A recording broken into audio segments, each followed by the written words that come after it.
माननीय आचार्य दिनेश जी, अतिथि महानुभाव ब्रह्मचारी, आज हम सभी लोग अपने इस दैनिक यज्ञ के साथ साथ आज के विशिष्ट दिन कहें, अवसर कहें या पर्व के निमित्त से उपस्थित हैं यहाँ पर। वैसे तो नवरात्र के बाद 6-7 महीने पर्वों का ढेर रहता है। पर्व ही पर्व, रोज़ ही रोज़ आते जाते हैं यहाँ तक। फिर भी अपनी अपनी विशेषताएं होती है दिनों की। आज कौन सा पर्व है? तो मुख्य रूप से आज नूतन वर्ष है गुजरात का। उत्तर भारत में जो होते हैं वो वर्ष चैत्र मास में बदलते हैं, चैत्र प्रतिपदा शुक्ल प्रतिपदा से। इधर दक्षिण भारत के या गुजरात के वर्ष कार्तिक महीने में बदलते हैं, कार्तिक शुक्ल पक्ष प्रतिपदा से। तो ऐसा कुछ पंचांगों के कारण से भी होता है और ये परंपरा बहुत पुरानी है। वर्षों की जो अलग अलग आरंभ होते हैं प्रायः राजा विशेष के कारण से या अन्य किसी निमित्त से होते हैं। ये पहले तो और भी कई थे यहाँ पर वर्ष चलते थे। गुजरात के अंतर्गत भी कई क्षेत्र थे पंचांग जिसके अपने अपने अलग होते थे। धीरे धीरे अब सारे ही पंचांग बंद हो गए। तो एक अभी भारत में जो रह गया है वो उज्जैन के केंद्र से वो अभी संचालित होता है। सारे पंचांग अभी भारत में जो मान्य हैं वो उज्जैन से मान्य होते हैं।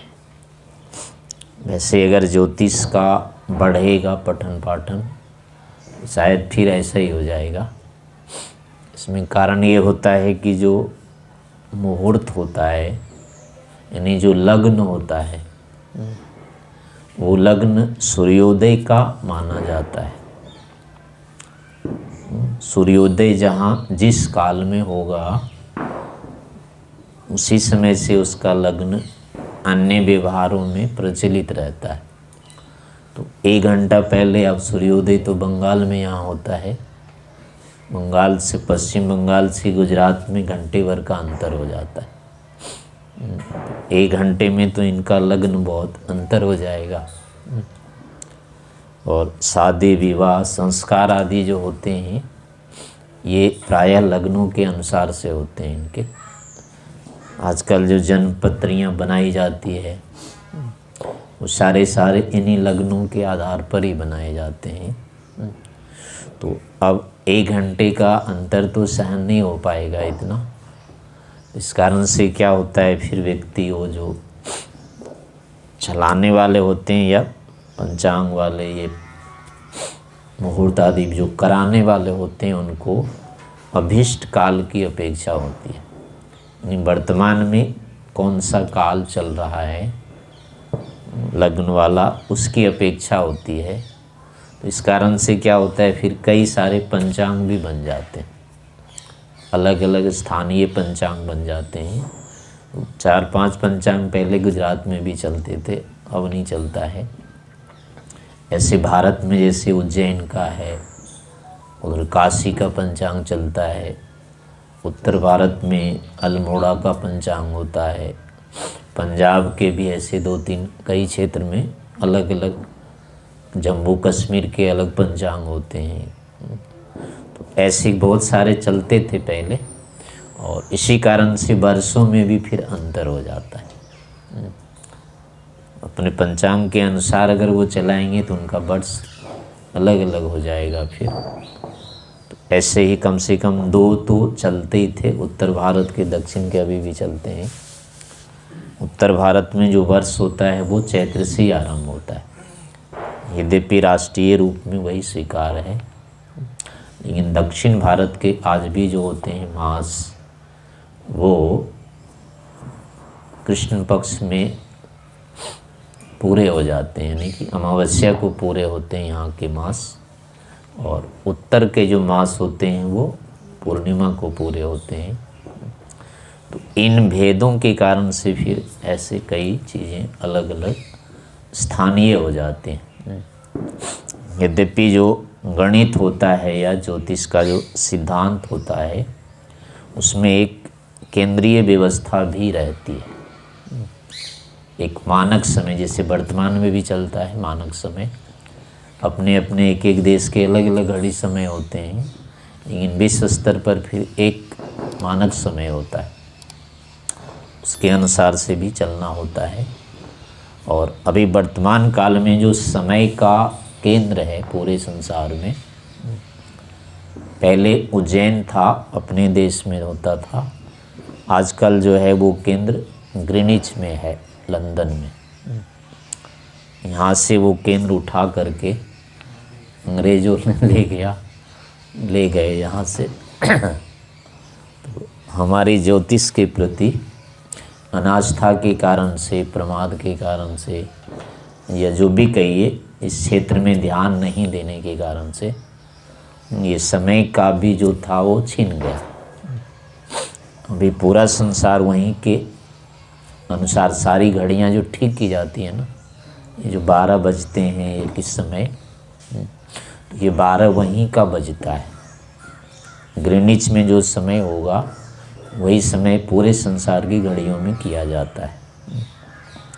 तो इन घड़ियों को भी मतलब आगे पीछे करना होता है, एक साल में या कुछ वर्षों में इनका समय बदलता रहता है, तो वहीं पर कम अधिक किया जाता है उसको। कुछ सेकेंड का होता है, ज़्यादा अंतर नहीं होता है, लेकिन वहाँ आगे पीछे वो ग्रीनिच वाली घड़ी को ठीक किया जाता है, और उसके अनुसार से फिर बाकी घड़ियों का समय भी करना होता है। इस प्रकार से समय का जो संचालन है आजकल भी वो लंदन से यानी विदेश से ही होता है, जबकि सारे पंचांगों की जन्मभूमि यही है। पर आजकल हमारी ऐसी स्थिति नहीं है। तो इन पर्वों पर इनका जो उद्देश्य होता है, हम इन चीज़ों का ध्यान रखें, इनको स्मरण करना होता है। पर्व का जो मुख्य उद्देश्य होता है वो अपने आप को धर्म से जोड़ना होता है। ऐसा इसलिए करना पड़ता है, आवश्यक होता है कि इसको इस रूप में कह सकते हैं कि जो संसार है या जो लोक होता है, एक ऐसी रणभूमि है, युद्ध का मैदान है, जहाँ पर क्या होता है वही सेनापति विजयी होता है, जो अवसर देख करके आगे बढ़ता है और आपत्ति देख करके उतना ही पीछे हट जाता है। तो जो इसको पहचानता है, अवसर को, काल को, कि कब आगे बढ़ना है कब पीछे हटना है, तो वो तो यहाँ क्या होता है सफल माना जाता है। वो ही व्यक्ति यहाँ टिक सकता है। और ये नियम सब जगह लागू होते हैं, घर में भी, परिवार में भी, समाज में भी, देश में, विश्व में, सब जगह ये नियम लागू होते हैं कि ऐसे व्यक्ति को ही यहाँ सफल कहा जाता है। और इसी व्यक्ति को यहाँ की लक्ष्मी कहेंगे, ऐश्वर्य कहेंगे, धन संपत्ति प्राप्त होते हैं ऐसे लोगों को ही। जीवन जो होता है ऐसे लोग भी सुख, ऐसे लोग ही सुखपूर्वक वो काट लेते हैं। लेकिन संसार की ये विशेषता ये भी है कि संसार जो है, लोक जो है, ऐसे लोगों को याद नहीं रखता है। ये याद किनको रखता है? न्यायात पथः प्रविचलन्ति पदम न धीरा। यानी ये याद उसी को रखेगा जो कभी भी विपत्ति में अपना एक पैर भी पीछे नहीं रखा है। कष्ट आने पर, बाधा आने पर, प्रतिकूलता आने पर जो अपने सिद्धांत को बदलता नहीं है, जो पीछे नहीं हटता है, कभी अन्याय से, अधर्म से समझौता नहीं करता है, उसके लिए, न्याय के लिए, धर्म के लिए जो उसने अपनी प्रतिज्ञा की है, उसके लिए मरने को जो तैयार होता है या प्राण भी दे देता है, संसार उसको ही याद रखता है।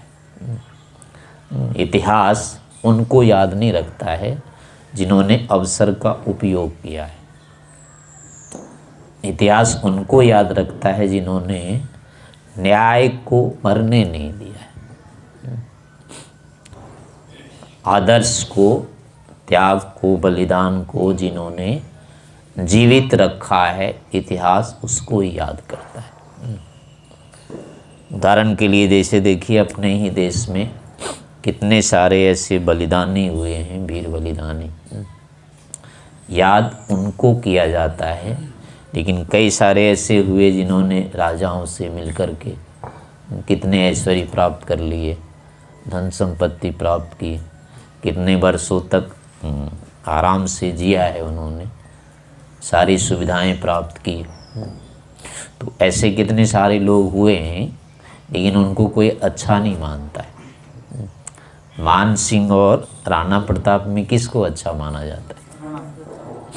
लेकिन संपत्ति, सुख सुविधा किसको प्राप्त हुई थी? मान सिंह को थी।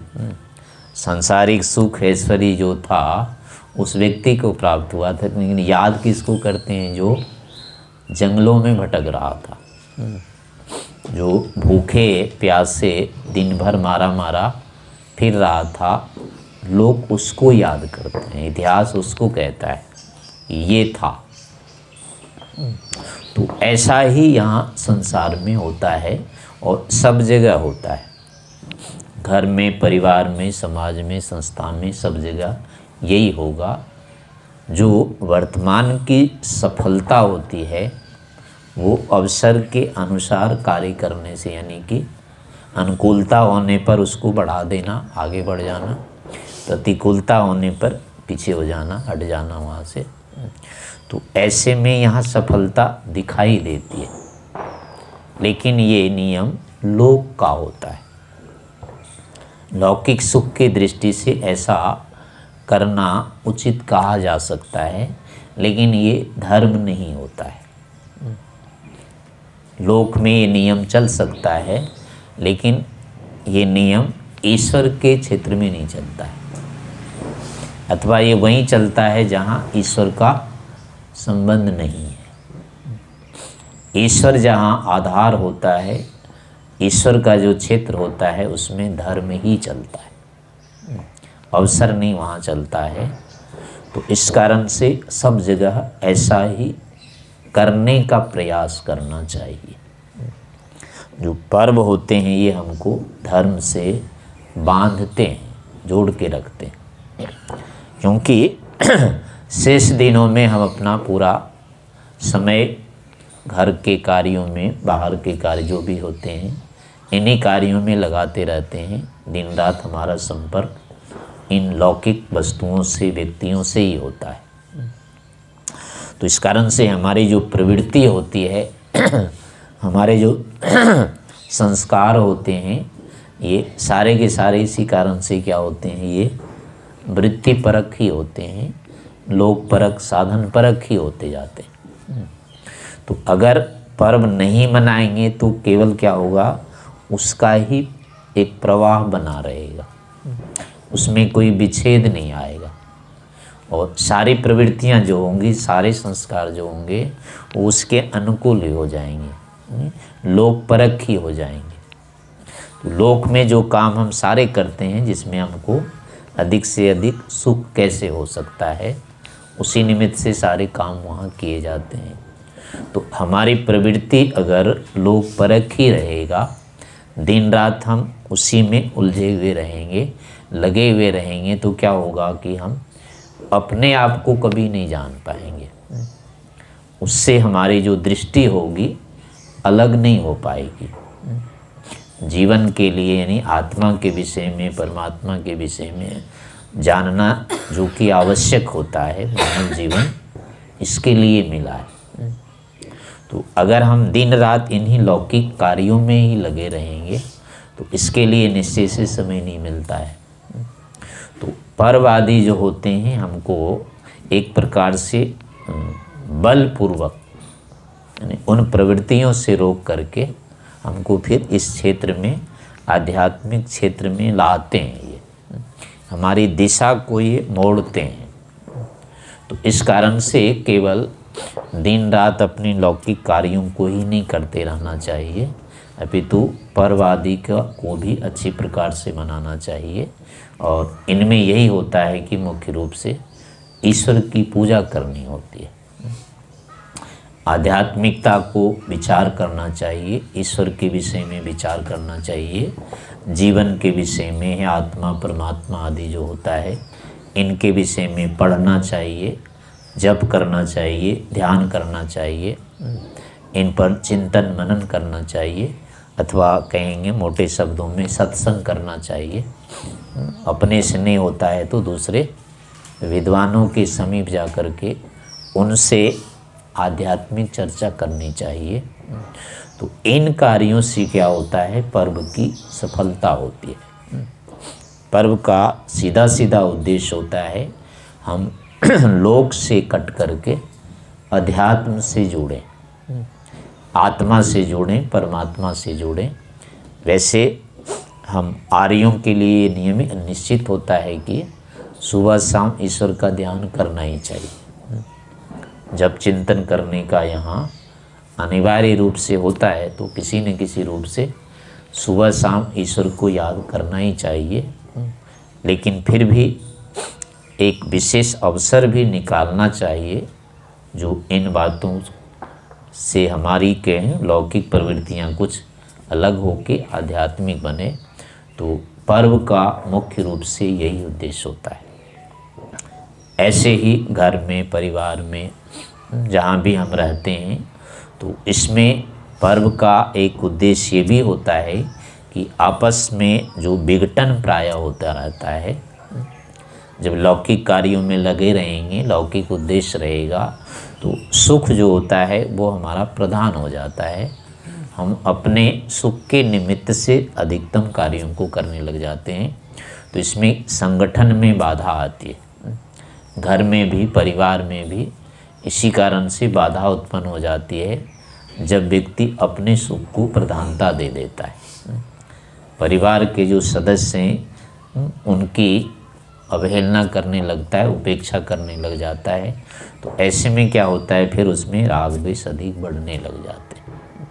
तो जब परवादी के रूप में हम एक तरफ बैठते हैं, इकट्ठे होकर बैठते हैं, एक साथ होकर के बैठते हैं, तो अब क्या होता है, ये कर्म चूँकि एक व्यक्ति से नहीं संपन्न होगा, इसमें अनायास कईयों के सहयोग जुड़ जाते हैं। तो ऐसे ही जहाँ भी कोई भी काम करेंगे केवल व्यक्तिगत स्तर पर करते रहेंगे तो उससे क्या होगा, संगठन कम होगा, यानी दूसरों पर हमारा ध्यान नहीं जाता है। लेकिन ऐसे जब इकट्ठे होते हैं, एक कार्य विशेष को हम करते हैं तो अपने आप क्या होता है, अनायास हम दूसरों से जुड़ जाते हैं, क्योंकि वो कार्य अकेले होने का नहीं होता है। तो जब हम दूसरों के साथ जुड़ेंगे, बैठेंगे, साथ होंगे तो एक दूसरे के प्रति सद्भावना होती है, एक दूसरे का सहयोग लेना ही लेना होता है। तो ऐसे में क्या होते हैं, वो थोड़े जो क्लेश आदि आते हैं वो दब जाते हैं। एक दूसरे के जो गुण होते हैं ऐसे संगठन में या सार्वजनिक स्थितियों में प्रायः गुण प्रकट हुआ करते हैं, दोष नहीं होते। जितनी जितनी व्यक्ति की निकटता होती जाती है यहाँ, वो दोष उतने उतने प्रकट होते हैं। लेकिन जितना जितना समुदाय बनता जाता है यहाँ उतने उसके गुण प्रकट होते हैं, क्योंकि सार्वजनिक चर्चा गुणों की जाती है, दोषों की नहीं की जाती है।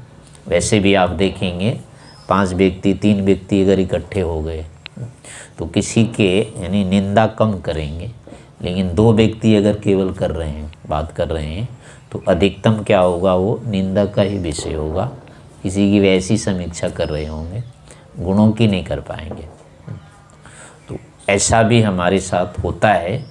तो इन सब कारणों से भी यदि हम इकट्ठे होते हैं, एक साथ बैठते हैं और इस रूप में इसको चलाते हैं, तो हमारे जो गुण होते हैं, सत्गुण जो होते हैं चित्त के, वो उभरते हैं। तो इस कारण से प्रयास पूर्वक ऐसे कार्यों को करना चाहिए। कुछ न कुछ समय लौकिक कार्यों को करते हुए अलग से निकालना चाहिए। वो पर्व के रूप में ही हो सकता है, किसी विशेष कार्यक्रम के रूप में हो सकता है। तो ये भी इसका एक उद्देश्य होता है।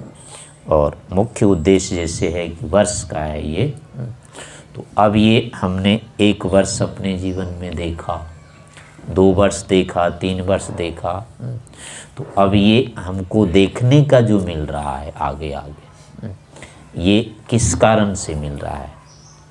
हम अपने आप सूरज को नहीं चला सकते, हम अपने आप पृथ्वी को नहीं चलाते हैं, लेकिन ये जो हमारा जीवन होता है ये सारा इनके ही माध्यम से चलता है।